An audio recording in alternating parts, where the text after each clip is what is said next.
Hi, I'm Judy Gammett with Dogs Can Dance, and one of the most often asked questions at my workshops are from obedience handlers that say, well, I don't want my dog to get confused for obedience by doing freestyle. Well, the two go hand in hand, and your dog will not get confused if your body language is clear.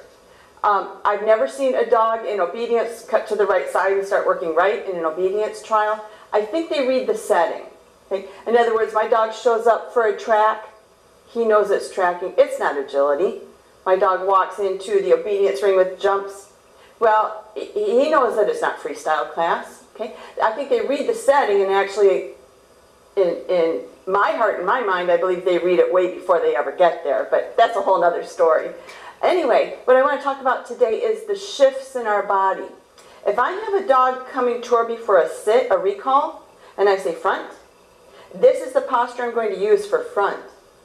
Okay? If I want an around finish, this is my posture for that sit and heel position. However, if I want my dog in the sport of freestyle to continue and not sit there, I better not have my feet together in this position. Okay? If I want my dog to go around clockwise all the way to the front, I'm going to start to take some steps. Around, that little bit of movement is going to show my dog that it's not a sit and heel position.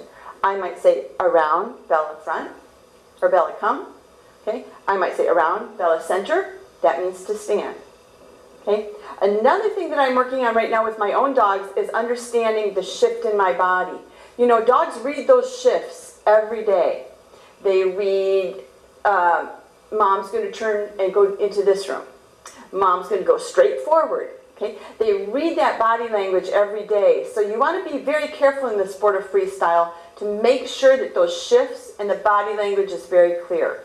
Okay? For example, I'm playing with sit, that classic sit posture once again, sit, and then I'm also working with stand, which, see the footwork?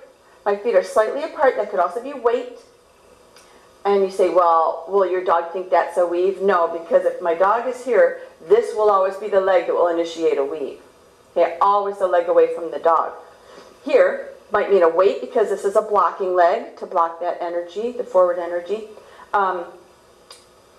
Or if it's center, I could go from sit to stand. Did you see how I rocked back to give my dog that space, that respectable space to stand so that they don't feel that pressure of crowding? Now, if I want to move my dog back, all I'm going to do is rock forward to start that back pressure. Okay? So I'm not changing the footwork on that because I want to stand. Back, and then if I want to add the arm or the arm to cue it continuously or to begin stepping into it, I can, but the dog has already initiated the back to maintain that nice respectable space.